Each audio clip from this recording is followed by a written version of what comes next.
पुराण में ये नहीं लिखा कि शंकर भगवान को ये दीजिए प्रत्येक। कभी किसी पुराण में सुना कि शंकर जी को पीताम्बर दीजिए? किसी पुराण में ये नहीं लिखा कि शंकर भगवान को ये दीजिए। प्रत्येक पुराण में लिखा कि शंकर भगवान को एक लोटा जल जो पार्वती जी ने दिया है, वैसे आप भगवान शंकर को एक लोटा जल दीजिए। और जल क्यों दीजिए? क्योंकि एक लोटा जल हमारा बदल देता है कल। ये निश्चित है कि हमारा चढ़ाया गया एक लोटा जल हमारे कल को बदल देता है।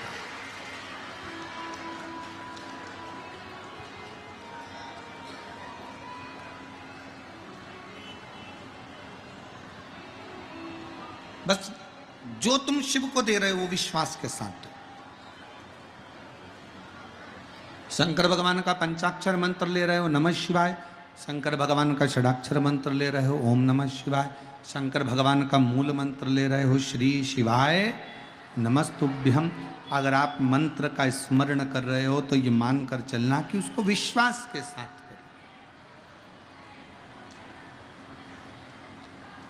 ये जितनी दुनिया है ना, जिस केवल धन की मीत है।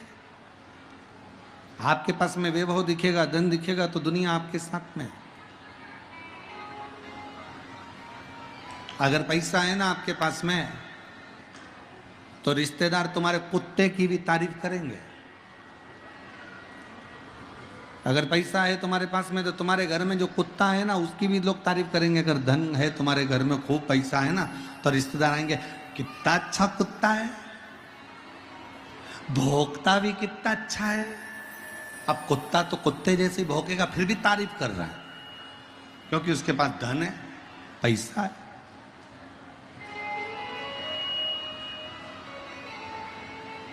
और ईमानदारी से बोलो, अगर धन नहीं रहेगा तो कुत्ता तो छोड़ो, तुम्हारी कोई तारीफ नहीं करेगा। कुत्ते की तो बात ही जाने दो।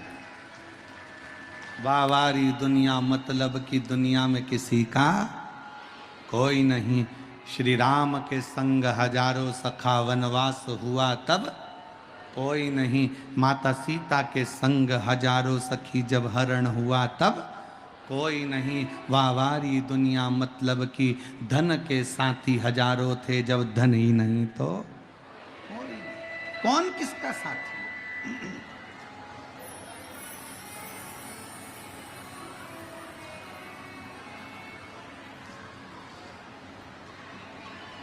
धन वाले धन वालों के पास जाते हैं,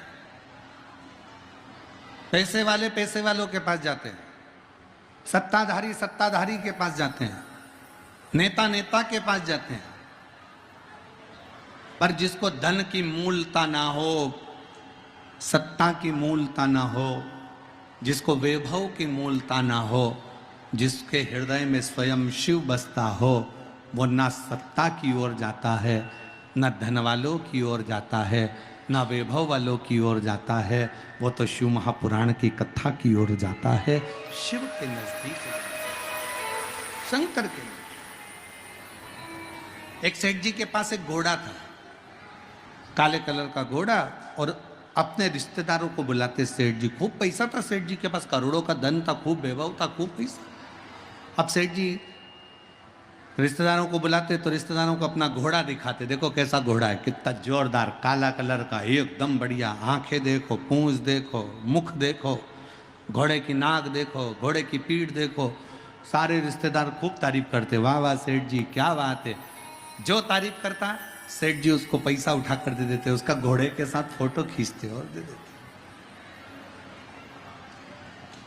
इतनी तारीफ, इतनी तारीफ। अब सेठ जी का, पैसे वाले सेठ जी का घोड़ा एक दिन मर गया। घोड़ा मरा, सारे रिश्तेदारों उनको बुलाया गया, सारे रिश्तेदार आए, और घोड़े के मरने पर भी रिश्तेदारों ने दुख व्यक्त करा। घोड़े के मरने पर भी रिश्तेदार रोए, दुख व्यक्त।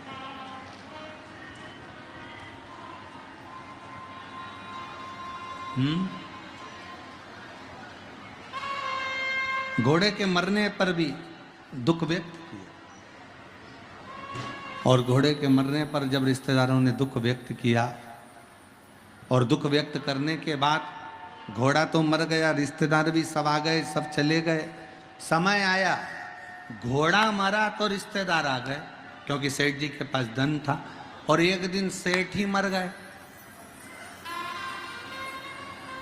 घोड़ा मरा तो रिश्तेदार आए, और सेठ मरा तो कोई रिश्तेदार नहीं आया, कोई नातेदार नहीं आया, क्योंकि सबको मालूम था इस सेठ जी ने कभी 1 रुपए का किसी को पानी नहीं पिलाया, सेठ जी ने कभी किसी को एक अन्न का दाना नहीं दिया, सेठ जी ने कभी किसी भोजन भंडारे में साथ नहीं दिया। दूसरी बार कोई सेठ जी के मरने पर कोई नहीं आया,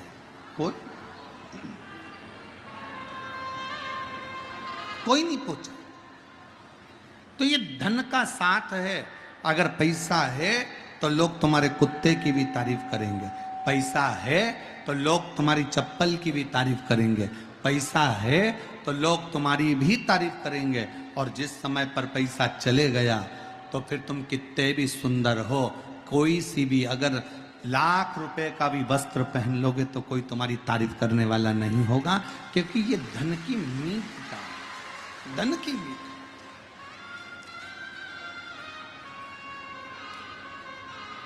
धन के साथी हजारों हैं, जब धन नहीं तो कोई। कौन पूछे, कौन किसको जानेगा?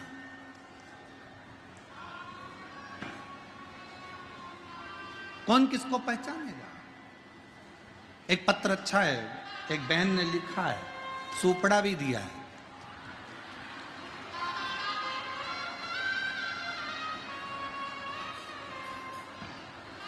हमारे यहां कहते हैं कि लड़का सामने खड़ा हो और मां अगर ऐसे ऐसे फटकन मार देती है ना सामान रखकर, तो दहेज नहीं आता है।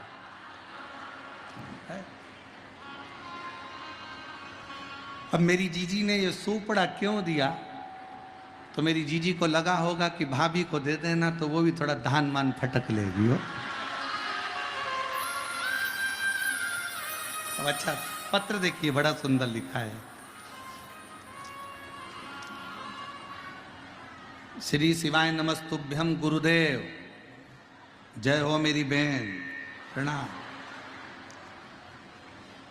मेरा नाम रुचि प्रिया यादव है, पिता अजय यादव है, माँ रूबी यादव है। हमारा घर मधेपुरा है। गुरुजी, हम मधेपुरा में रहते हैं। प्रणाम आपको। हम भी आपके पास में ही रहते हैं, सहरसा में। बाजू है तुम्हारे हो।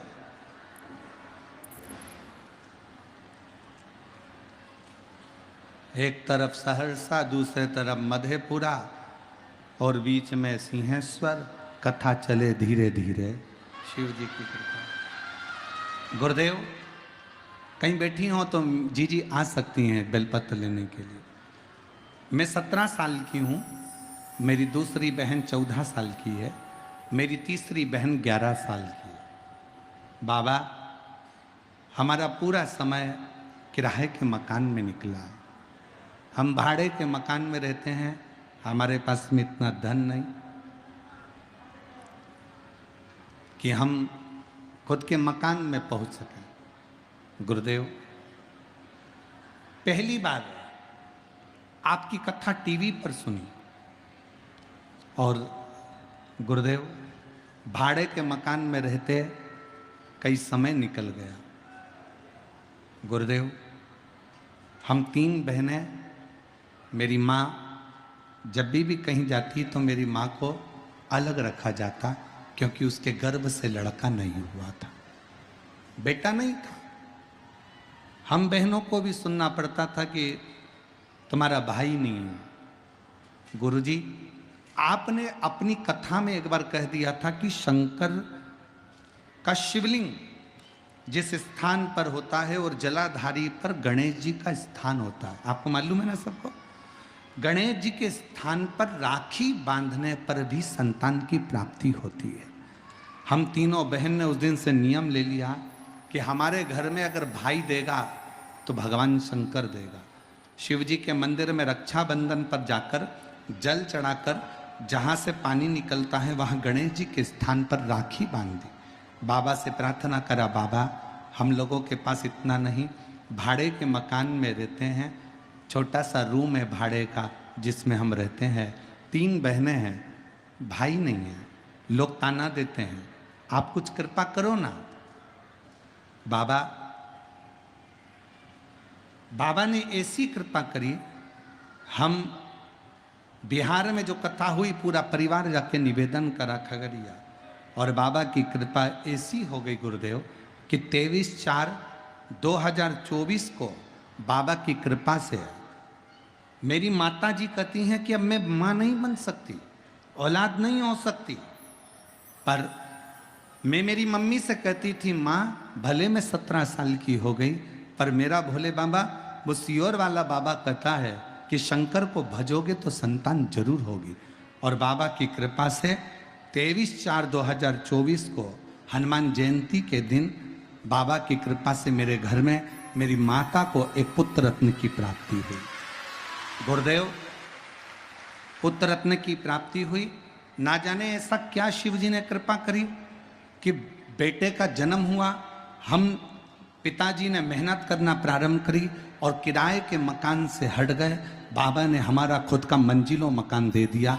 मैं बाबा को प्रणाम करने के लिए, नमन करने के लिए, अब तो ठीक है। मीशो पर सेमी स्टिच लहंगे 500 रुपये से कम में फ्री डिलीवरी के साथ अभी डाउनलोड करें।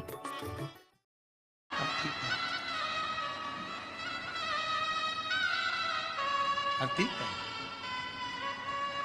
और तेरी कृपा का क्या है भरोसा, कब किस पर हो जरा सी हम पर,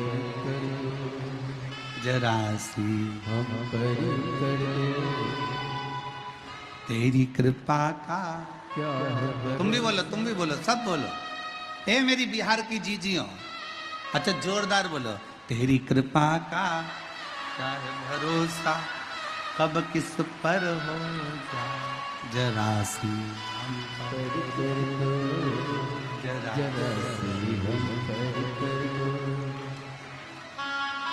पापी हो चाहे जितना, उसका भी बाबा उद्धार किया, उद्धार किया। सबकी है भर दी झोली, सबका ही बाबा कल्याण किया, कल्याण किया। गिद्ध अजामिल गणिका तारे, गिद्ध अजामिल गणिका तारे, हम पर भी कर दो थोड़ी सी हम पर कर दो। तेरी कृपा का क्या है भरोसा, कब किस पर हो जरा सी हम पर कर दो, जरा सी हम पर कर दो। शिव से विनय विश्वास के साथ करिए, भरोसे के साथ। देवराज नामक के ब्राह्मण कभी शंकर जी के मंदिर नहीं गया था, कभी शिव जी को जल नहीं चढ़ाया था, कभी शंकर का गुणगान नहीं करा था, कभी शंकर का भजन नहीं किया, कभी शंकर का स्मरण नहीं करा। देवराज ब्राह्मण की माँ जरूर शिव की आराधना करती थी, पर उसके प्राण छूट गए थे, वो मर चुकी थी।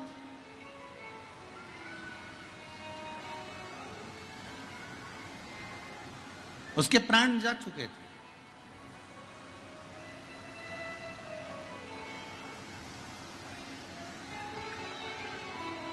शिव कथा कह रही है, भगवान शंकर का चरित्र कह रहा है। एक सिद्ध और एक गिद्ध, दोनों की दृष्टि बहुत लंबी होती है। सिद्ध भी दूर का देखता है और गिद्ध भी दूर का देखता है। एक गिद्धराज जटायु संपाति हनुमान जी से कहते हैं कि सीता जी लंका में बैठी है और मुझे यहां से दिख रहा है। एक गिद्ध बहुत दूर का देखकर बता रहा है कि जानकी जी वहां बैठी हैं, सीता जी वहां बैठी हैं और मैं उनको देख रहा हूं। और एक सिद्ध जो होता है, सिद्ध पुरुष जो होता है, एक सिद्ध संत जो होता है, एक सिद्ध साधु जो होता है, एक तपस्वी जो होता है, एक सिद्ध साधक जो होता है, एक शंकर भगवान का परम भक्त जो होता है, वो भी बहुत दूर का देख लेता है, बहुत दूर। जब किसी सिद्ध संत के साथ बैठकर, किसी साधक के साथ बैठकर, किसी भगवत प्रेमी के साथ बैठकर आप और हम श्री शिवाय नमस्तुभ्यम का गुणगान करते हैं, तो निश्चित है कि उस सिद्ध की सम्मुखता शंकर के चरणार बिंद में प्रीत पहुंचा देती है और वो एक न एक दिन हमारा कल्याण कर देती है। एक सिद्ध और एक गिद्ध बहुत लंबा देखते हैं, बहुत दूर का देखते हैं। गिद्ध संपाति लंका में बैठी हुई सीता जी को बता देता है कि मां जानकी जी बैठी हुई। और एक सिद्ध साधक उपासक अगर सच्चा है, पर आज के जमाने में सिद्ध संत भी होना बड़ा मुश्किल है महाराज। आज के जमाने में दिखावे के ढेर सारे हो गए, पर सिद्ध समझ में नहीं आते। इतने इतने महाराज दिखते हैं, इतने इतने संत नजर आते हैं, पर इसमें कौन सा असली कौन सा नकली समझने में अपनी ही बुद्धि फेरी खा जाती, अपनी ही बुद्धि।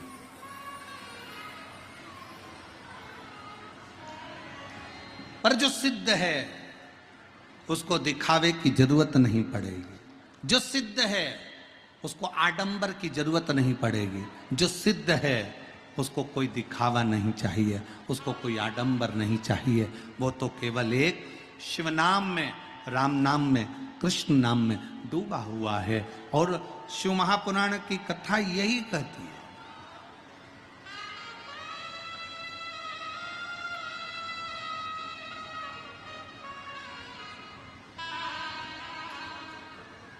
पहले के जमाने में लोग जैसे ही कहते थे कहां से हो, तो कहा बिहार से। जैसे बिहार का नाम सुनते थे तो आधा तो डिप्रेशन में आ जाते थे। तो बिहार से।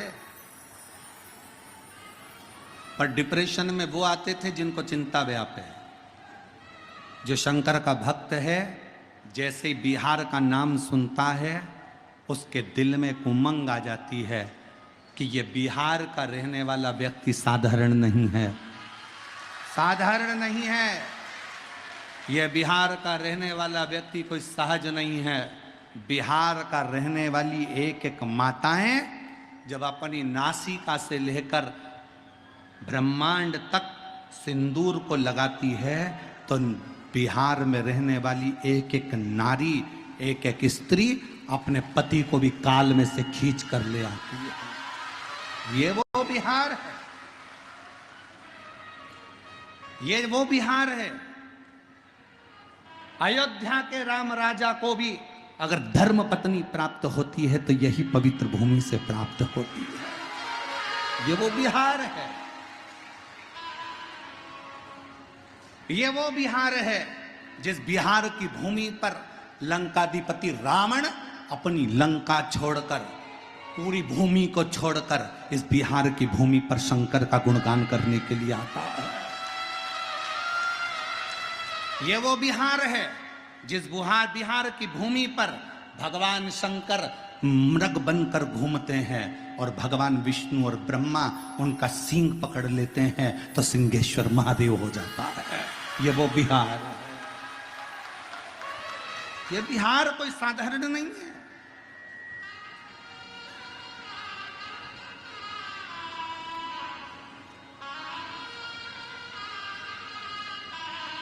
जिसका एक